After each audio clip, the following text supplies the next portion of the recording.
Peranakan. You got the word? So what is Peranakan?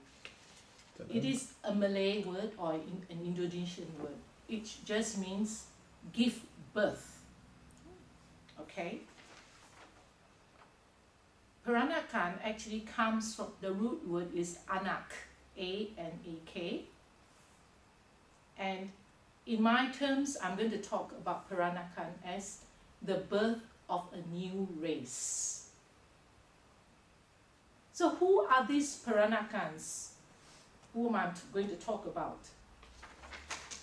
I can claim that I am a Peranakan because my ancestors left China before the late 19th century and settled in Malaya at that time as it was known. The Peranakan are actually Chinese, who mainly the Fujian Chinese, who left China, sailed around the coast of Southeast Asia and settled in Southeast Asia. And that's why they're known as the Peranakan. It was from the period of the Tang Dynasty, 600 BC onwards, until the late 19th century. So the Peranakan came to be known as that name because what happened was they adopted the culture of those areas that they lived in, the food.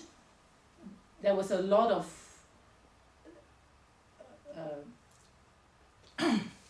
intermarriage as well.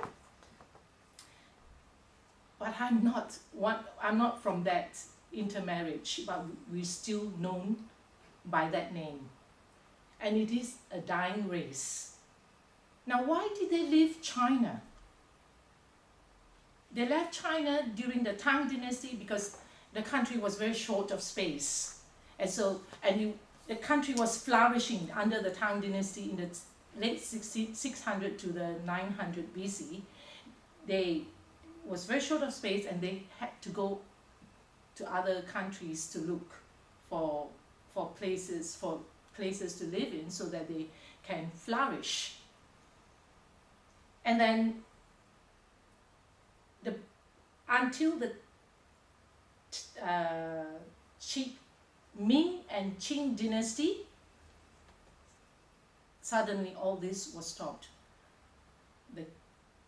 The emperors of that time did not believe in overseas trade, did not believe in their people leaving the country, so they started to close down on the movement.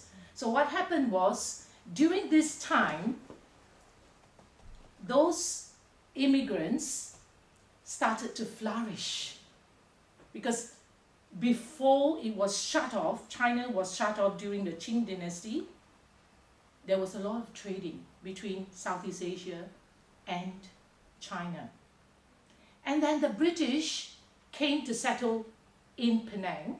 They conquered Penang and it became a British settlement in the 1786. Sir Francis Drake did that.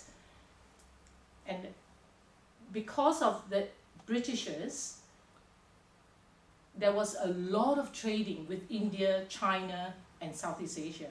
So they started to flourish. And what happened was the British officers from the British East India called the accomplished Peranakan Baba, which just is a Persian word for the males, Baba, somebody of outstanding influence. It just means that. And then the women were called Nonya. It just means the wife of a Baba. Yeah? And it is an Indonesian word. Now, I am dressed today as a Nonya. Yeah? Nonya refers today to whether you're married or not married, female, you called a Nonya. Now, the influence from these people were, the main influence were the food and the dresses, the clothes. The males were boring. This is how they were dressed in. If they were very wealthy, the males were dressed this way. Oops. Like a Westerner, no different, yeah? So this is their dressing. They didn't dress in their own Chinese Mandarin clothes. Whereas the female adopted the Malay dressing called the baju panjang. And the baju panjang just means long dress. It is actually an Arabic influence on the Malays. And they shortened it. Yeah. So mine is not as colorful. And what I have today is actually the pario. This is called this sarong. The traditional one is called the sarong, but I have a modern version called the pario. And the top is called the kabaya. And kabaya is a traditional one, but it's not an exquisite traditional one. What I have here are the exquisite ones. They cost thousands of dollars today because they are made with real embroidery stuff. So that is an example, and that these are also examples. And the shoes that they wear as well, if you see, have the shoes, they're beads, made of beads. Yeah, they're beaded shoes, and they are also very expensive today. And it's also a dying art. It's too long. Anyway, and besides that, the food, the Nonya flavors. Yeah, I like to show you the three foods which this is called the inchi kebin. It's got spices influence of because Chinese don't use those sort of curry spices, but it's got that Malay influence and Indian and Thai influence as well. And also, it's also got British influence because with this particular dish, we use the Worcestershire sauce. So I know it's come as a surprise to you. And this is the laksa. What we know as the laksa is actually, Penang laksa is actually sour, not the laksa you know in Australia or the laksa the Singaporeans know. So we actually do have Peranakan mainly in Penang, in Malacca, and in Singapore. And because of the different influences, the infusion of food is again different. But the apparel is similar.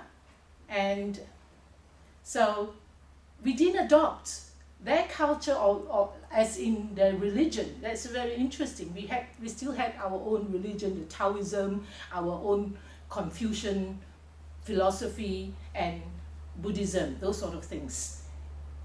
So what is happening to Peranakan today? It actually is a dying race.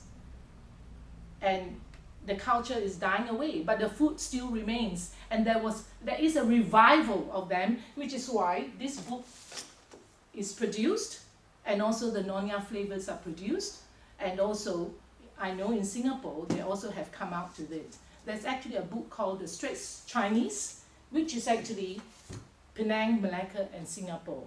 So,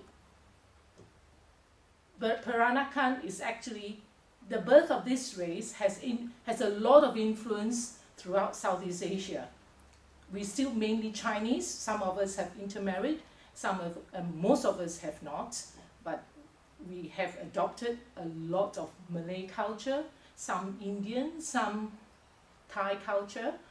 And and I believe the things they did were exquisite. Their food is really, really delicious. So with the revival of the Peranakan today, you can actually go to the museum in Penang and see the whole house is devoted. And yeah, so this is part of my heritage. And although my children don't know very much about it, I thought it is a good idea that I practice this so that I can tell my children the story, because it's mainly forgotten unless I keep books. That's it. I know I went a bit too